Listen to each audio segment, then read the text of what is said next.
They had reached the top of the passage. The querulous voice was much louder now, but it quavered more.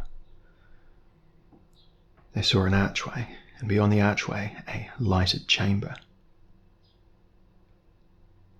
"Agag's room, without doubt," said Ashna, taking a better grip on his sword. "Possibly," said Elric. He felt detached from his body. Perhaps it was the heat and the exhaustion, or it was the growing sense of disquiet. Something made him withdraw into himself and hesitate before entering the chamber. The place was octagonal, and each of its 8 sloping sides was of a different colour, and each colour changed constantly. Occasionally the walls became semi-transparent, revealing a complete view of the ruined city or collection of cities far below, and also a view of the twin castles to this one, still connected by tubes and wires.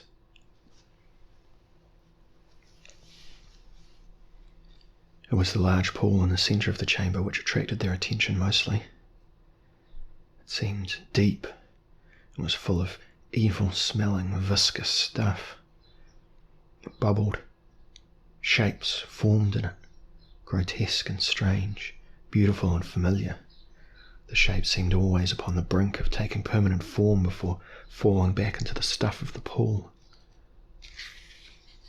And the voice was still louder, and there was no question now that it came from the pool. "What? Who invades?" Elric forced himself closer to the pool and for a moment saw his own face staring out at him before it melted. "Who invades? I'm too weak." Elric spoke to the pool. "We are of those you would destroy," he said. "We are those on whom you would feed." "Agag! Agag, I am sick. Where are you?" Ashna and Brute joined Elric. The faces of the warriors were filled with disgust. "Agag," growled Ashna the lynx, his eyes narrowing. "At last some sign that the sorcerer is here." The others had all crowded in, to stand as far away from the pool as possible, but all stared fascinated by the variety of the shapes forming and disintegrating in the viscous liquid. "I weaken. My energy needs to be replenished. We must begin now, Agag. It took us so long to reach this place. I thought I could rest, but there is disease here. It fills my body. Agag, awaken, Agag." "Some servants of Agag's, charged with the defence of the chamber," suggested Hound Serpent Tamer in a small voice. But Elric continued to stare into the pool as he began, he thought, to realise the truth. "Will Agag awake?" Brute said. "Will he come?" He glanced nervously around him. "Agag!" called Ashna the lynx. "Coward!" "Agag!" cried many of the other warriors, brandishing their swords. But Elric said nothing, and he noted too that Hawkmoon and Corum and Ericose also remained silent. He guessed that they must be filled with the same dawning understanding. He looked at them. In Ericose's eyes he saw an agony, a pity, both for himself and his comrades. "We are the 4 who are one," said Ericose. His voice shook. Elric was seized by an alien impulse, an impulse which disgusted and terrified him. No. He attempted to sheathe Stormbringer, but the sword refused to enter its scabbard. "Agag, oh, quickly," said the voice from the pool. "If we do not do this thing," said Ericose, "they will eat all our worlds and nothing will remain." Elric put his free hand to his head. He swayed upon the edge of that frightful pool. He moaned. "We must do it then." Corum's voice was an echo. "I will not," said Elric. "I am myself." "And I," said Hawkmoon. But Corum, Jalen, Ursay said, It's the only way for us, for the single being that we are. Do you not see that? We are the only creatures of our worlds who possess the means of slaying the sorcerers, in the only manner in which they can be slain. Elric looked at Coram, at Hawkmoon, at Ericose, and again he saw something of himself in all of them. We are the four who are one, said Ericose. Our united strength is greater than the sum. We must come together, brothers. We must conquer here before we can hope to conquer Agak. No, Elric moved away, but somehow found himself standing at the corner of the bubbling, noxious pool from which the voice still murmured and complained, in which shapes still formed and reformed and faded, and at each of the other three corners stood one of the companions. All had a set, fatalistic look to them. The warriors who had accompanied the four drew back to the walls. Otto Blinker and Brute of Lashmar stood near the doorway, listening for anything which might come up the passage to the chamber. Ashnar the Lynx fingered the brand at his belt, a look of pure horror on his rugged features. Elric felt his arm begin to rise, drawn upward by his sword, and he saw that each of the three companions was also lifting his sword. The swords reached out across the pool and their tips met at the exact centre. Elric yelled as something entered his being. Again he tried to break free, but the power was too strong. Other voices spoke in his head. I understand. This was Coram's dissonant murmur. It is the only way. Oh, no, no, and this was Hawkmoon, but the words came from Elric's lips. Agak! Cried the pool. The stuff became more agitated, more alarmed. Agak! Quickly awake! Elric's body began to shake, but his hand kept a firm hold upon the sword. The atoms of his body flew apart and then united again into a single flowing entity which travelled up the blade of the sword towards the apex, and Elric was still Elric, shouting with the terror of it, sighing with the ecstasy of it. Elric was still Elric when he drew away from the pool and looked upon himself for a single moment, seeing himself wholly joined with his three other selves. A being hovered over the pool. On each side of its head was a face, and each face belonged to one of the companions. Serene and terrible, the eye did not blink. It had 8 arms, and the arms were still. It squatted over the pool on 8 legs, and its armour and accoutrement were all colours blending, and all at the same time all separate. The being clutched a single great sword in all 8 hands, and both he and the sword glowed with a ghastly golden light. Then Elric had rejoined this body and become a different thing. Himself and 3 others and something else which was the sum of that union. The 4 who were one reversed the monstrous sword so that the point was directed downward at the frenetically boiling stuff in the pool below. The stuff feared the sword. It mewled. Agak! Agak! The being of whom Elric was a part gathered its great strength and began to plunge the sword down. Shapeless waves appeared on the surface of the pool. Its whole colour changed from sickly yellow to an unhealthy green. Agak, I die. Inexorably the sword moved down. It touched the surface. The pool swept back and forth. It tried to ooze over the sides and onto the floor. The sword bit deeper, and the 4 who were one felt new strength flow up the blade. There came a moan. Slowly the pool quietened. It became silent. It became still. It became grey. Then the 4 who were one descended into the pool to be absorbed.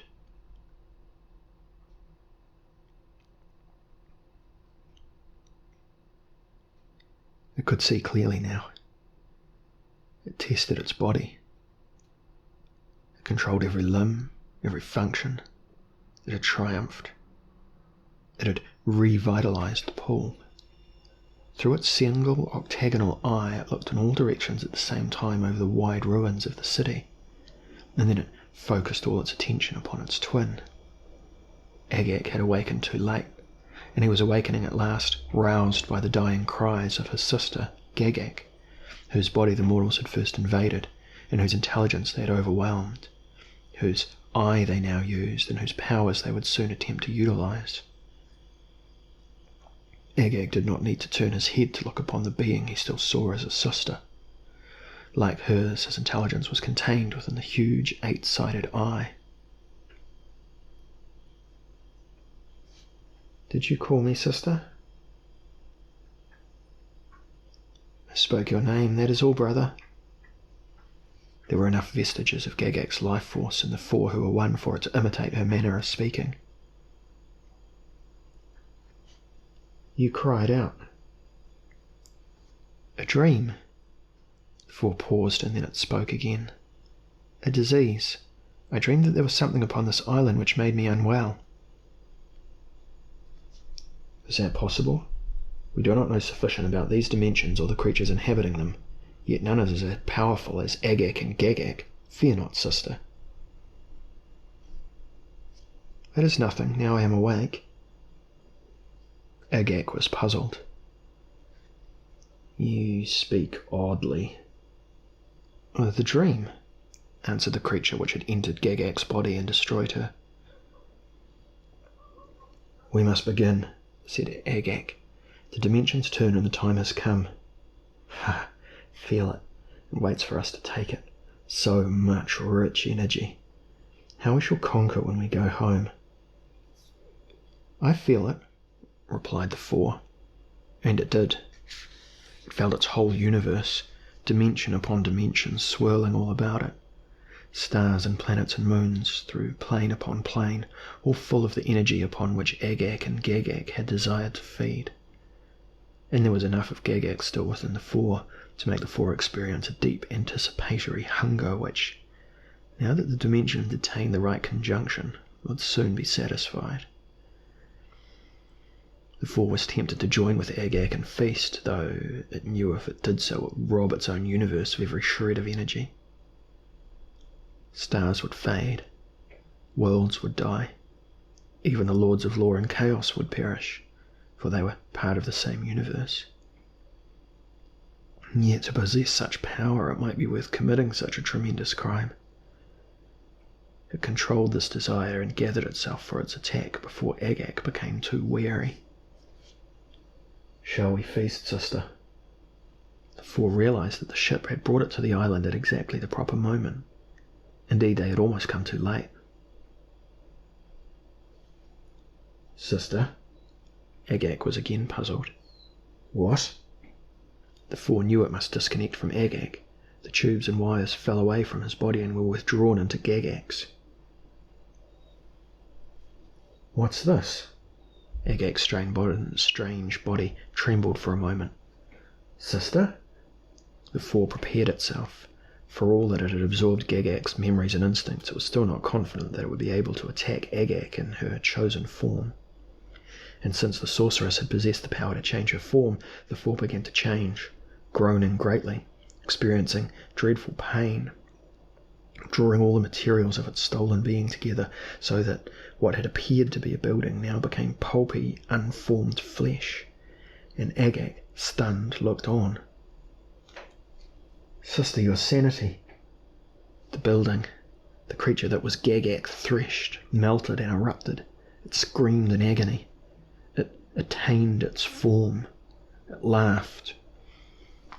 4 faces laughed upon a gigantic head. 8 arms waved in triumph. 8 legs began to move, and over that head it waved a massive single sword. And it was running. It ran upon Agag, while the alien sorcerer was still in his static form. Its sword was whirling, and shards of ghastly golden light fell away from it as it moved, lashing the shadowed landscape. The four was as large as Agag, and at this moment it was as strong. But Agag, realizing his danger, began to suck. No longer would this be a pleasurable ritual shared with his sister. He must suck at the energy of this universe if he was to find the strength to defend himself, to gain what he needed to destroy his attacker, the slayer of his sister. Worlds died as Agag sucked. But not enough. Agag tried cunning. "This is the center of your universe. All its dimensions intersect here. Come, you can share the power. My sister is dead. I accept her death. You shall be my partner now. With this power we shall conquer a universe far richer than this."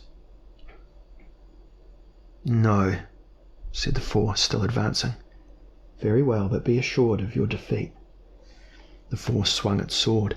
The sword fell upon the faceted eye within which Agag's intelligence pool bubbled, just as his sisters had once bubbled. But Agag was stronger already and healed himself at once. Agag's tendrils emerged and lashed at the four, and the four cut at the tendrils as they sought its body, and Agag sucked more energy to himself. His body, which the mortals had mistaken for a building, began to glow burning scarlet and to radiate an impossible heat. The sword roared and flared so that black light mingled with the gold and flowed against the scarlet, and all the while the four could sense its own universe shrinking and dying. "Give back, Agag, what you have stolen," said the four. Planes and angles and curves, wires and tubes, flickered with deep red heat in Agag's side. The universe whimpered. "I'm stronger than you now," said Agag. And Agag sucked again. The four knew that Agag's attention was diverted for just that short while as he fed, and the four knew that it too must draw energy from its own universe if Agag were to be defeated. So the sword was raised. The sword was flung back, its blades slicing through tens of thousands of dimensions and drawing their power to it. And then it began to swing back. It swung and black light bellowed from its blade. It swung and Agag became aware of it. His body began to alter, down toward the sorcerer's great eye, down towards Agag's intelligence pool swept the black blade. Agag's many tendrils rose to defend the sorcerer against the sword, but the sword cut through them as if they were not there, and it struck the eight-sided chamber which was Agag's eye, and it plunged on down into Agag's intelligence pool, deep into the stuff of the sorcerer's sensibility, drawing up Agag's energy into itself, and thence into its master. The four who were one. And something screamed through the universe, and something sent a tremor through the universe, and the universe was dead, even as Agag began to die. The four did not dare wait to see if Agag were completely vanquished. It swept the sword out, back through the dimensions, and everywhere the blade touched, the energy was restored. The sword rang round and round, dispersing the energy, and the sword sang its triumph and its glee. And little shreds of black and golden light whispered away and were reabsorbed. For a moment the universe has been dead. Now it lived, and Agag's energy had been added to it. Agag lived too, but he was frozen. He had attempted to change his shape. Now he still half resembled the building Elric had seen when he first came to the island, but part of him resembled the four who were one. Here was part of Corum's face, there a leg, here a fragment of sword blade. And if Agag had believed at the end that the four could only be defeated if its own form were assumed, just as the four had assumed Gagag's form. We had waited so long. Agag sighed, and then he was dead. And the four sheathed its sword. Then there came a howling through the ruins of the many cities, and a strong wind blustered against the body of the four, so that it was forced to kneel on its 8 legs and bow its 4-faced head before the gale. Then, gradually, it reassumed the shape of Gagag the sorceress. Then, gradually, it reassumed the shape of Gagag the sorceress. And then it lay within Gagag's stagnating intelligence pool. And then it rose over it, hovered for a moment, withdrew its sword from the pool. And then 4 beings fled apart, and Elric and Hawkmoon and Ericose and Corum stood with sword blades touching over the centre of the dead brain. The 4 men sheathed their swords. They stared for a second into each other's eyes, and all saw terror and awe there. Elric turned away. He could find neither thoughts nor emotions in him which would relate to what had happened. There were no words he could use. He stood looking dumbly at Ashnar the lynx, and he wondered why Ashnar giggled and chewed at his beard and scraped at the flesh of his own face with his fingernails, his sword forgotten upon the floor of the grey flesh. Forgotten upon the floor of the grey chamber. "Now I have flesh again, now I have flesh," Ashnar kept saying. Elric wondered why Hone, serpent tamer, lay curled in a ball at Ashnar's feet, and why, when Brute of Lashmar emerged from the passage, he fell down and lay stretched upon the floor, stirring a little and moaning as if in disturbed slumber. Otto Blinker came into the chamber. His sword was in its scabbard. His eyes were tight shut, and he hugged at himself, shivering. Elric thought to himself, "I must forget all of this, or sanity will disappear forever." He went to Brute, helped the blonde warrior to his feet.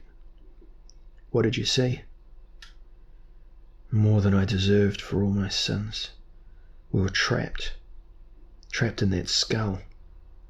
And then Brute began to weep as a small child might weep, and Elric took the tall warrior in his own arms and stroked his head and could not find words or sounds with which to comfort him. "We must go," said Ericose. His eyes were glazed. He staggered as he walked, thus dragging those who had fainted, leading those who had gone mad, leaving those who had died behind. They fled through the dead passages of Gagak's body, no longer plagued by the things she had created in her attempt to rid the body of those she had experienced as an invading disease. The passages and chambers were cold and brittle, and the men were glad when they stood outside and saw the ruins, the sourceless ruins, the red, static sun. Otto Blinker was the only one of the warriors who seemed to retain his sanity through the ordeal, when they had been absorbed unknowingly into the body of the four who were one. He dragged his brand from his belt, and he took out his tinder and ignited it. Soon the brand was flaming, and the others lit theirs from his. Elric trudged to where Agag's remains still lay, and he shuddered as he recognised in the monstrous stone face part of his own features.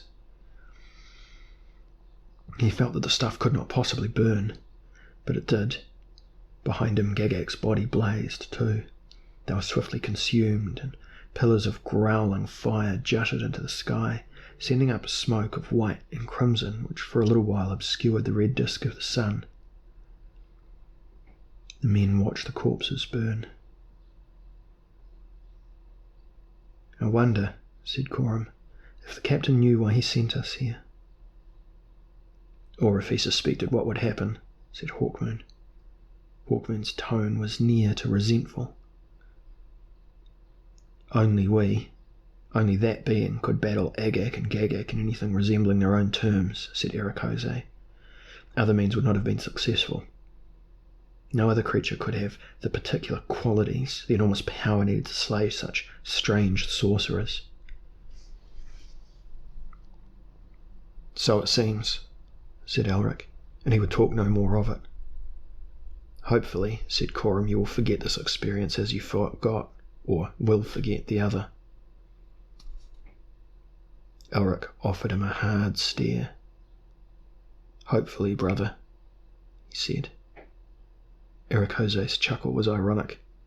Who could recall that? And he too said no more. Ashnar the lynx, who had ceased his gigglings as he watched the fire, shrieked suddenly and broke away from the main party. He ran toward the flickering column and then veered away, disappearing among the ruins in the shadows. Otto Blinker gave Elric a questioning stare, but Elric shook his head. "Why follow him? What can we do for him?" He looked down at Hound, serpent tamer. He had particularly liked the man in the sea-green armour. He shrugged. When they moved on, they left the curled body of Hound, serpent tamer where it lay, helping only Brute of Lashmar across the rubble and down to the shore. Soon they saw the white mist ahead and knew they neared the sea, though the ship was not in sight. At the edge of the mist, both Hawkmoon and Ericose paused. "I will not rejoin the ship," said Hawkmoon. "I feel I've served my passage now. If I can find Tanalorn, this, I suspect, is where I must look." My own feelings, Arakose nodded his head. Elric looked at Coram. Coram smiled. I have already found Tanalorn. I go back to the ship in the hope that soon it will deposit me upon a more familiar shore. Well, that is my hope, said Elric. His arms still supported Brute of Lashmar. Brute whispered, What was it? What happened to us? Elric increased his grip upon the warrior's shoulder. Nothing, he said. And then as Elric tried to lead Brute into the mist, the blonde warrior stepped back, breaking free. I will stay, he said. He moved away from Elric. I am sorry. Elric was puzzled. Brute? I'm sorry, Brute said again. I fear you. I fear that ship. Elric made to follow the warrior, but Coram put a hand, silver, upon his shoulder. Comrade, let us be gone from this place. His smile was bleak. It is what is back there that I fear more than the ship. They stared over the ruins. In the distance they could see the remains of the fire, and there were two shadows there now, the shadows of Gagak and Agak as they had first appeared to them. Elric drew a cold breath of air. With that I agree, he told Coram. Otto Blenka was the only warrior who chose to return to the ship with them. If that's Tanalorn, it is not after all the place I sought, he said. Soon they were waist deep in the water. They saw again the outlines of the dark ship. They saw the captain leaning on the rail, his arm raised as if in salute to someone or something upon the island. Captain, called Coram, we come aboard. You are welcome, said the captain. Yes, you are welcome. The blind face turned towards them as Elric reached out for the rope ladder. Would you care to sail for a while into the silent places, the restful places? Yeah, I think so, said Elric. He paused halfway up the ladder and he touched his head. I have many wounds. He reached the rail and with his own cool hands the captain helped him over. They will heal, Elric. Elric moved closer to the mast. He leaned against it and watched the silent crew as they unfurled the sail. Coram and Otto Blenka came aboard. Elric listened to the sharp sound of the anchor as it was drawn up. The ship swayed a little. Otto Blenka looked at Elric and then at the captain. Then he turned and went into his cabin, saying nothing at all as he closed the door. The sail filled. The ship began to move. The captain reached out and found Elric's arm. He took Coram's arm too and led them toward the cabin. The wine, he said. It will heal all the wounds. In the door of the captain's cabin, Elric paused. Does the wine have other properties, he asked. Does it cloud a man's reason? Was it that which made me accept your commission, Captain? The captain shrugged. What is reason? The ship was gathering speed. The white mist was thicker and a cold wind blew at the rags of cloth and metal Elric wore. He sniffed, thinking for a moment that he smelled smoke upon the wind. He put his two hands to his face and touched his flesh. His face was cold. He let his hands fall to his sides and he followed the captain into the warmth of the cabin. The captain poured wine into silver cups from his silver jug. He stretched out a hand to offer a cup to Elric and to Coram. They drank. A little later the captain said, How do you feel? Elric said, I feel nothing. And that night he dreamed only of shadows, and in the morning he could not understand his dream at all.